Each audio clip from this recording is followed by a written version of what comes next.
বোধিসত্ত্ব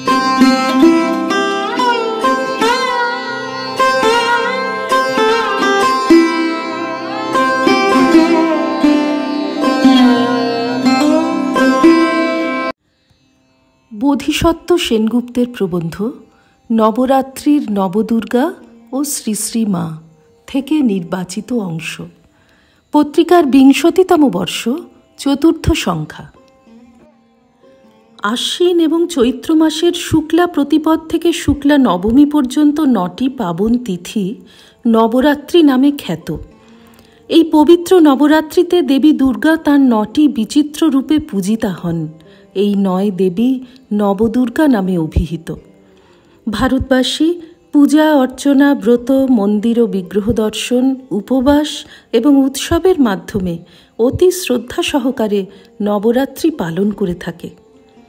শ্রী শ্রী চণ্ডীর একেবারে শুরুতে দেবী কবচ, সেখানে পিতামহ ব্রহ্মা দেবীর মঙ্গলময় নামলহরী উচ্চারণ করেছেন। প্রথমং শৈলপুত্রেতি, দ্বিতীয়ং ব্রহ্মচারিণী, তৃতীয়ং চন্দ্রঘণ্টেতি, কুষ্মাণ্ডেতি চতুর্থকম, পঞ্চমং স্কন্দমাতেতি, ষষ্ঠং কাত্যায়নী তথা, সপ্তমং কালরাত্রিতি, মহাগৌরীতি চাষ্টমম, নবমং সিদ্ধিদাত্রী চ নবদুর্গা প্রকীর্তিতাঃ, উক্তান্যেতানি নামানি ব্রহ্মণৈব মহাত্মনা। প্রথম শৈলপুত্রী, দ্বিতীয় ব্রহ্মচারিণী, তৃতীয় চন্দ্রঘণ্টা, চতুর্থ কুষ্মাণ্ডা, পঞ্চম স্কন্দমাতা, ষষ্ঠ কাত্যায়নী, সপ্তম কালরাত্রি, অষ্টম মহাগৌরী এবং নবম সিদ্ধিদাত্রী। এরা নবদুর্গা বলে প্রকীর্তিতা। এই নবদুর্গা সর্ববিঘ্ন নাশিনী, জীবকে জ্ঞান, ভক্তি, শক্তি প্রদান করতে আবির্ভূতা হয়েছেন নানা প্রেক্ষাপটে। শ্রীরামকৃষ্ণ সারদা দেবীর অনুরাগীবৃন্দ এই নবদুর্গার অনুধ্যান করতে গিয়ে বারবার অনুভব করবেন স্বামীজির জ্যান্ত দুর্গা শ্রী শ্রীমা সারদা দেবীর সঙ্গে এই নবদুর্গার অভিন্নতা। সেই এক মহাশক্তি এ যুগে শ্রীমা সারদা রূপে আবির্ভূতা হয়েছেন। আমরা একে একে মায়ের এই ৯টি দিব্য প্রকাশের মনন করে নিজেদের ধন্য করব। নবরাত্রির প্রতিপদ তিথিতে পূজিতা হন দেবী শৈলপুত্রী। কূর্ম পুরাণ মতে গিরিরাজ হিমালয় এবং তাঁর পত্নী মেনকা আদ্যাশক্তিকে নিজের কন্যারূপে লাভ করার আকাঙ্ক্ষায় কঠোর তপস্যা করেছিলেন। ভক্তবাঞ্ছা কল্পতরু ভগবতী প্রসন্না হয়ে হিমালয়ের গৃহে কন্যারূপে জন্মগ্রহণ করেন। গিরিরাজের কন্যা, তাই নাম শৈলপুত্রী।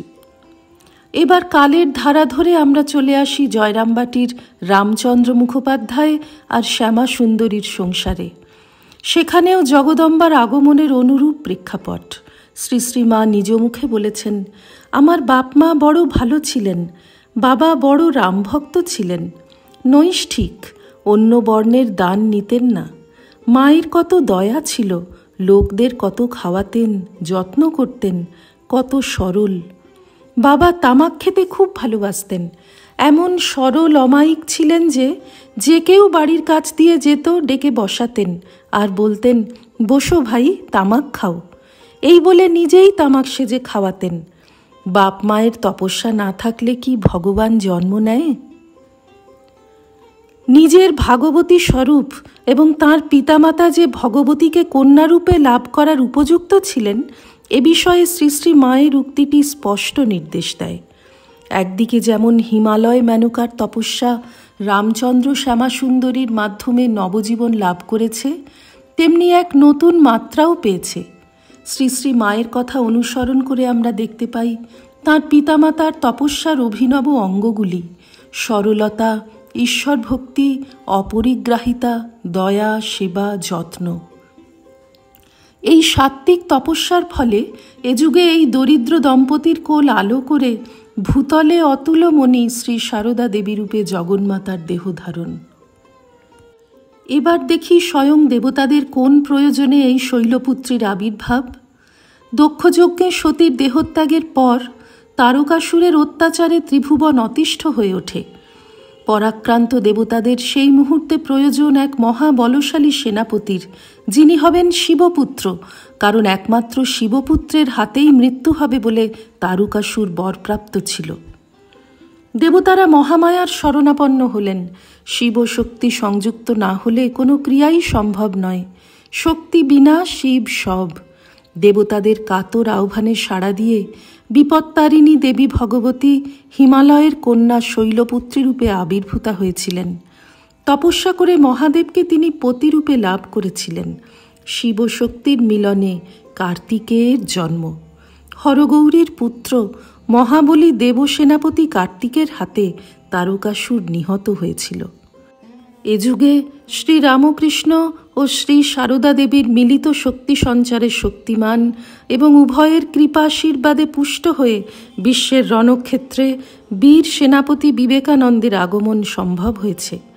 শ্রীরামকৃষ্ণের দেবোপম শিষ্য সেনাকে নেতৃত্ব দিয়ে পৃথিবীর এক গোলার্ধ থেকে অন্য গোলার্ধে বীর বিক্রমে অনবরত ছুটে বেরিয়ে কাম কাঞ্চন ভোগ সর্বস্ব তার তারকাসুরকে দমন করার ব্রত নিয়েছিলেন মহাবীর বিবেকানন্দ। আবার অন্য দিক থেকে দেখতে গেলে হিমালয় ভারতবর্ষের আধ্যাত্মিকতার জমাট বাঁধা রূপ। এই কারণেই ভারতীয় সাধক জগন্মাতাকে হিমালয়ের কন্যারূপে ধ্যাননেত্রে লাভ করেছে।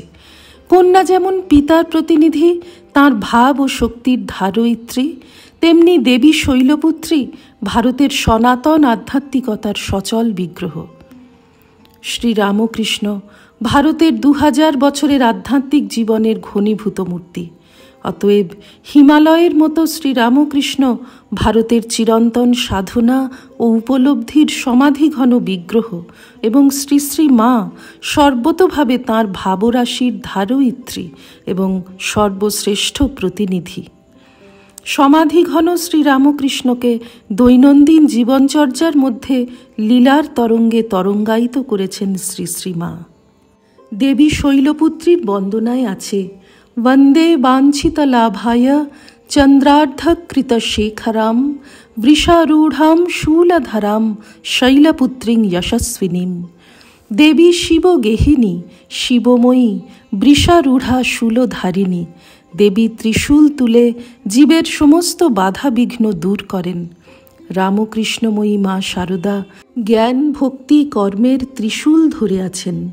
কতভাবে সন্তানের ঐহিক পরমার্থিক পথের সমস্ত বাধা দূর করছেন, অভয় দিয়ে বলছেন, আমি রয়েছি, আমি মা থাকতে ভয় কি। শ্রীরামকৃষ্ণার্পণমস্তু। নিবোধত আজকের পাঠ আপনার ফোনে রোজ পেতে চাইলে সাবস্ক্রাইব ও বেল আইকন দুটোই ক্লিক করুন। রামকৃষ্ণ ভাবধারা প্রচারের সঙ্গে থাকুন।